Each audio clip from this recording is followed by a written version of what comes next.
Always remember that interaction is key. Users ask and answer questions, they comment, they share knowledge. Listening and learning from what others are saying is a great way to start using and getting a feel for Twitter. But taking the plunge into interacting with others would really build your presence on the network and gain followers. Mention others, follow them, retweet them, interact with them in any possible way. Anytime someone new starts following you, send them a tweet and thank them for their interest in your work. Show them that you are there. After being on Twitter for some time, you'll start spotting influencers, those people in your industry who have a large following and whose opinion matters and influence others. That's why they're called influencers. Interact with them as often as you can. It may take a while for them to actually notice you, but if they do, a retweet, follow, or mention from their part could skyrocket your popularity and give you a chance to find more potential customers. Do you remember what we said about valuable content? Marketing is an exchange, and you need to give your followers valuable content and information as a payback for following you. Be consistent, post regularly, and try to test out various times of the day to see what works for you. Spread your tweets throughout the whole day, avoiding tweeting 6 or 7 things in a time frame of 5 minutes and then nothing for the rest of the day. Various studies concluded that it's best to post 3 times per day. But again, there's no right or wrong here, just test and measure. Hashtags can also help you get noticed if you use them appropriately. In the same way that you can click on an hashtag and find everyone who tweets about it, others can do the same and find you. Topsy, which I mentioned in a previous lecture as well, is also a great tool to understand which hashtags are most popular and can give you great visibility.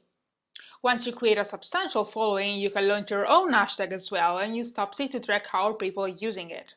When speaking about monitoring your Twitter activity, the web is full of tools that allow you to do that. The problem is that most of them are paid, many of them are very expensive. There is only one that I think gives you everything you need to start, and it does it for free. I'm talking about a website called TweetReach that, quoting their website description, tells you how far your tweets travel. It also has a premium version, but the free one is good enough, I'd say. Twitter has also recently introduced their own analytics panel. It's still in development, but you can get some cool information there as well.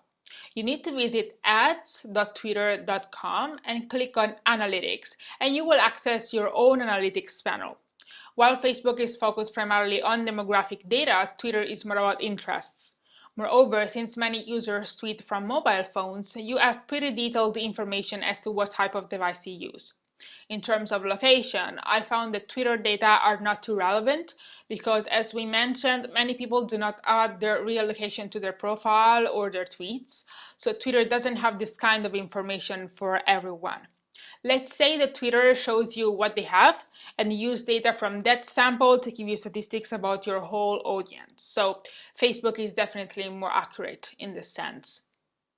Now I have homework for you. Follow these steps. Start by going to tweetreach.com, subscribe and analyze your analytics for the past week. Think of all the things we've discussed in these lectures about Twitter and pick 3. Then write them down on a post-it. Stick it somewhere you see very well and perform those 3 activities every single day for 1 week. When the week is over, go back to TweetDeck and check whether there has been any significant change in your performance. If yes, great. If not, stop for a minute and think of what you could change. Then start all over again. Good luck.